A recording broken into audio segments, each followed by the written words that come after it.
ਜੇਕਰ ਦੁਸ਼ਮਣ ਨੇ ਕੋਈ ਹਰਕਤ ਕੀਤੀ ਤੇ ਉਸ ਦਾ ਨਾਮੋ ਨਿਸ਼ਾਨ ਮਿਟਾ ਦਿਆਂਗੇ। ਇਹ ਕਹਿਣਾ ਹੈ ਕਮਾਂਡਰ ਅਫਸਰ ਦਾ। ਉੱਥੇ ਹੀ ਬਟਾਲਾ ਦੇ ਸਰਕਾਰੀ ਹਸਪਤਾਲ ਵਿੱਚ ਯੁੱਧ ਵਾਲੀ ਸਥਿਤੀ ਬਣਨ ਤੇ ਕਾਰਵਾਈ ਗਈ ਮੌਕ ਡਰਿਲ ਕਰ ਆਮ ਨਾਗਰਿਕਾਂ ਨੂੰ ਜਾਗਰੂਕ ਕੀਤਾ ਕਿ ਉਸ ਸਥਿਤੀ ਦੌਰਾਨ ਕਿਵੇਂ ਖੁਦ ਦੀ ਜਾਨ ਬਚਾਈ ਜਾਵੇ ਅਤੇ ਹੋਰਨਾਂ ਦੀ ਵੀ ਮਦਦ ਕੀਤੀ ਜਾਵੇ।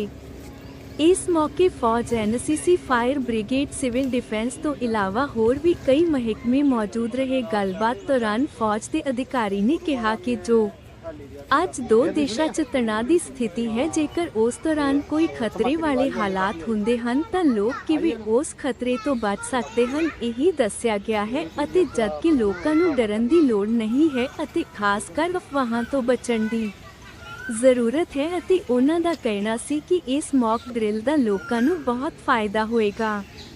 ਆਓ ਦੇਖਦੇ ਹਾਂ 24x7 ਨਿਊਜ਼ ਪੰਜਾਬ ਤੇ ਬਟਾਲਾ ਤੋਂ ਬਿਊਰੋ ਚੀਫ BS ਕਲਸੀ ਤੇ पत्रकार अनीता बेदी ਦੀ ਖਾਸ ਰਿਪੋर्ट।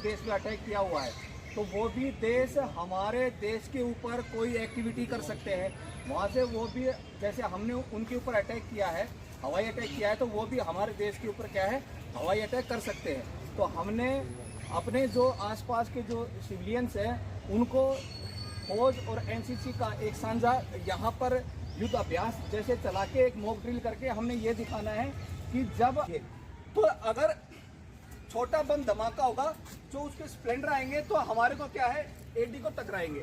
अगर हम इसको पैर को पीछे खींच देंगे तो क्या है, हमारी बॉडी को भी टच हो सकते हैं। क्लियर है?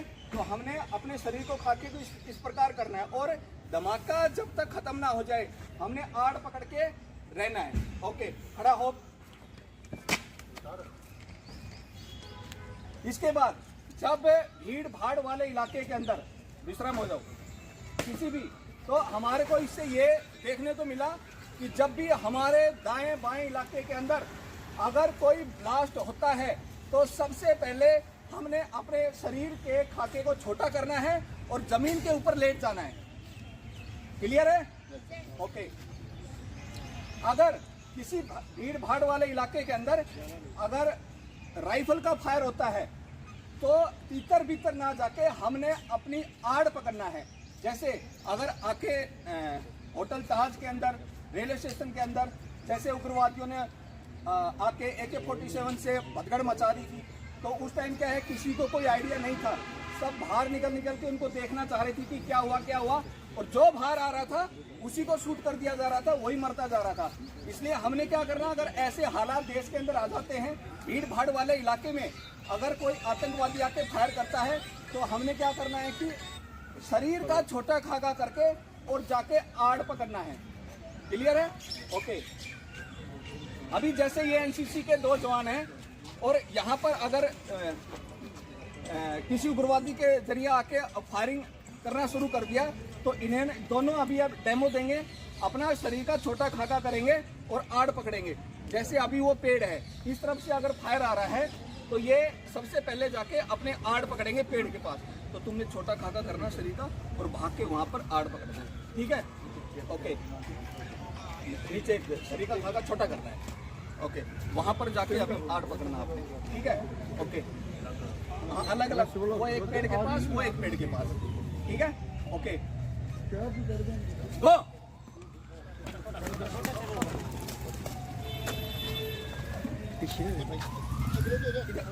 इधर मुंह करो, नीचे बैठ। ये इस प्रकार, और इसकी नजर अभी ये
जैसे कि साड़ी बाई पंजाब एनसीसी बटाਲੀਅਨ ਦੇ एनसीसी कैडेट्स ਉਹਨਾਂ ਦੀ ਟ੍ਰੇਨਿੰਗ ਵਾਸਤੇ ਅਸੀਂ ਰਿਸਪੌਂਸਿਬਲ ਹਾਂ ਤੇ ਨਾਰਮਲ ਕੈਡਰ ਦੀ ਟ੍ਰੇਨਿੰਗ ਔਰ ਜਿਹੜੀ ਕੈਂਪ ਦੇ ਦੌਰਾਨ ਵੀ ਟ੍ਰੇਨਿੰਗ ਹੁੰਦੀ ਹੈ ਕੰਟੀਨਿਊਸਲੀ ਉਹਨਾਂ ਨੂੰ ਅਸੀਂ ਟ੍ਰੇਨ ਕਰਦੇ ਹਾਂ ਕਿ ਕਿਵੇਂ ਉਹਨਾਂ ਨੇ ਖਾਸ ਤੌਰ 'ਤੇ ਜਦ ਕਦੇ ਐਸੇ ਲੜਾਈ ਦਾ ਮੌਕਾ ਆਉਂਦਾ ਹੈ ਕਿਵੇਂ ਉਹਨਾਂ ਨੇ ਆਪਣੀ ਵੀ ਰੱਖਿਆ ਕਰਨੀ ਹੈ ਤੇ ਆਪਣੇ ਆਲੇ ਦੁਆਲੇ ਜਿਹੜੇ ਵੀ ਲੋਕੀ ਉਹਨਾਂ ਦੀ ਕਿਵੇਂ ਰੱਖਿਆ ਕਰਨੀ ਹੈ ਕਿਵੇਂ ਪਬਲਿਕ ਪ੍ਰਾਪਰਟੀ ਦੀ ਰੱਖਿਆ ਕਰਨੀ ਹੈ।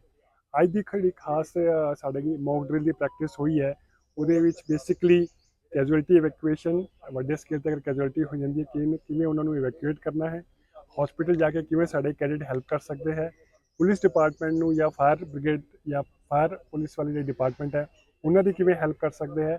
ਨਾਲ ਹੀ ਨਾਲ ਉਹਨਾਂ ਨੇ ਇਹ ਵੀ ਟ੍ਰੇਨਿੰਗ ਦਿੰਦੇ ਆ ਕਿ ਟ੍ਰੈਫਿਕ ਪੁਲਿਸ ਜਿਹਨਾਂ ਦਾ ਕੰਮ ਟ੍ਰੈਫਿਕ ਮੈਨੇਜ ਕਰਨਾ ਹੁੰਦਾ ਐਸੇ ਟਾਈਮ 'ਤੇ ਉਹਨਾਂ ਦੀ ਕਿਵੇਂ ਹੈਲਪ ਕਰ ਸਕਦੇ ਹੈ।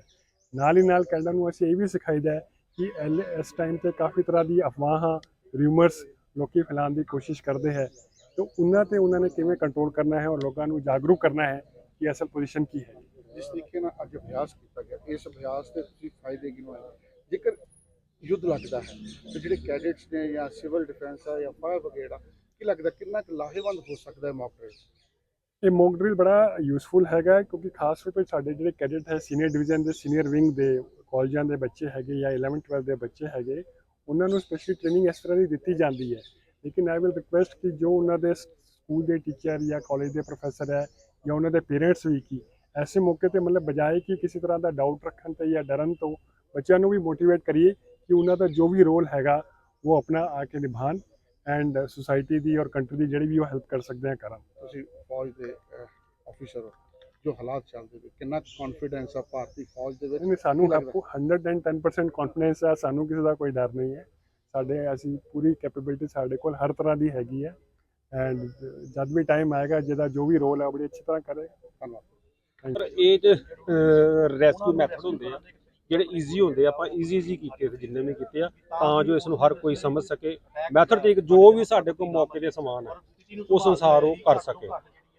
ਇਸ ਚੀਜ਼ ਦਾ ਇਹ ਮਕਸਦ ਹੈ ਕਿ ਆਪਾਂ ਕੋਈ ਜ਼ਿਆਦਾ ਕਿ ਜਿਹੜੀਆਂ ਵੀ ਸਰਕਾਰੀ ਹੁੰਦੀਆਂ ਨਾ ਮਦਦ ਥੋੜਾ ਟਾਈਮ ਲੱਗਦਾ ਪਰ ਮੌਕੇ ਤੇ ਨਾਗਰਿਕ ਕੀ ਕਰ ਸਕਦੇ ਆ ਉਹ ਮੈਥਡ ਅੱਜ ਆਪਾਂ ਡਰਿਲ ਯੂਜ਼ ਕੀਤੀ। ਇਹ ਗੱਲ ਨਹੀਂ ਹੈ, ਸਰਕਾਰ ਵੱਲੋਂ ਹਦਾਇਤਾਂ ਜਾਰੀ ਹੋਈਆਂ ਸੀ ਜਿਹਦੇ ਦੌਰਾਨ ਆਪਾਂ ਅੱਜ NCC cadet civil defence fire brigade team civil ਹਸਪਤਾਲ ਬਟਾਲਾ ਇਹਦੇ ਨਾਲ ਜੁਆਇੰਟ ਜਿਹੜਾ ਆਪਰੇਸ਼ਨ ਇੱਕ ਮੌਕ ਡਰਿਲ ਦਾ ਕੀਤਾ ਗਿਆ ਜਿਹਦੇ ਵਿੱਚ ਰੈਸਕਿਊ ਡਰਿਲ ਨੂੰ ਜ਼ਿਆਦਾ ਅੰਜਾਮ ਦਿੱਤਾ ਗਿਆ ਵੀ ਕਿਸੇ ਵੀ ਸਮੇਂ ਜਦੋਂ ਕੋਈ 에ਅਰ ਅਟੈਕ ਹੁੰਦਾ ਹੈ ਉਹਦੇ ਦੌਰਾਨ ਸਾਡੀਆਂ ਕਿਹੜੀਆਂ ਕਾਰਵਾਈਆਂ, ਜਿਹੜਾ ਕੋਈ ਇੰਜਰਡ ਹੁੰਦਾ ਉਹਨੂੰ ਆਪਾਂ ਕਿਸ ਤਰ੍ਹਾਂ ਇੰਜਰਡ ਨੂੰ ਚੱਕ ਕੇ ਖੜਨਾ ਵਾ ਹਸਪਤਾਲਾਈਜੇਸ਼ਨ ਕਰਨਾ ਤੇ ਤਾਂ ਜੋ ਮੌਕੇ ਤੇ ਕੋਈ ਵੀ ਇਨਸੀਡੈਂਟ ਹੁੰਦਾ ਉੱਤੇ ਘੱਟ ਤੇ ਘੱਟ ਜਿਹੜੀ ਸਾਨੂੰ ਕੈਜੂਲਟੀ ਹੋਵੇ।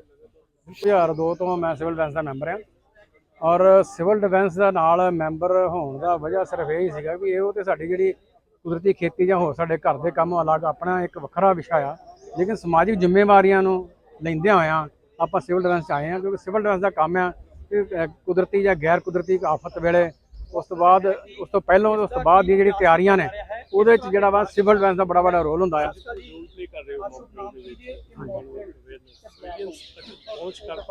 ਬਿਲਕੁਲ ਜੀ, ਇਹ ਜਿਹੜਾ ਹੈਗਾ ਵਾ ਐਕਚੁਅਲੀ ਕੀ ਆ ਨਾ ਇਹ ਤੁਸੀਂ ਮੀਡੀਆ ਰਾਹੀਂ ਦੇਖੋ ਤੁਸੀਂ ਇਹ ਗੱਲ ਲੋਕਾਂ ਤੱਕ ਪਹੁੰਚਾਉਣਾ ਆ। ਇਹ ਡਰਿਲ ਦਾ ਪਰਪਸ ਸਿਰਫ ਇਹ ਹੀ ਆ ਵੀ ਲੋਕਾਂ ਨੂੰ ਇੱਕ ਅਭਿਆਸ ਕਰਕੇ ਦੱਸਣਾ ਆ ਔਰ ਜਿਹੜੇ ਸਾਡੇ ਮੈਂਬਰ ਹੈਗੇ ਨੇ ਸਿਵਲ ਡਿਫੈਂਸ ਦੇ ਸਾਡੇ ਐਨਸੀਸੀ ਕੈਡਿਟ ਜਾਂ ਸਾਡੇ ਜਿਹੜੇ ਫਾਇਰਮੈਨ ਹੈਗੇ ਨੇ ਅਸੀਂ ਮਿਲ ਕੇ ਸਾਰੇ ਕੰਮ ਨੂੰ ਕਰਾਂਗੇ ਜਿਹਦੇ 'ਚ ਕਿਸੇ ਕਿਸਮ ਦੀ ਅਣਸੁਖਾਵੀ ਘਟਨਾ ਨਾ ਵਾਪਰੇ ਪ੍ਰਮਾਤਮਾ ਕਰੇ। ਅਗਰ ਕੋਈ ਐਸੀ ਗੱਲ ਹੋ ਜਾਂਦੀ ਆ ਆਪਾਂ ਕਿਵੇਂ ਸਾਰੇ ਸਿਸਟਮ ਨੂੰ ਉਸ ਮੌਕੇ ਹੈਂਡਲ ਕਰਨਾ ਵਾ, ਉਸ ਸਿਚੁਏਸ਼ਨ ਨੂੰ ਹੈਂਡਲ ਕਿਵੇਂ ਕਰਨਾ ਵਾ ਮੌਕ ਡਰਿਲ ਦੇ ਵਾਸਤੇ।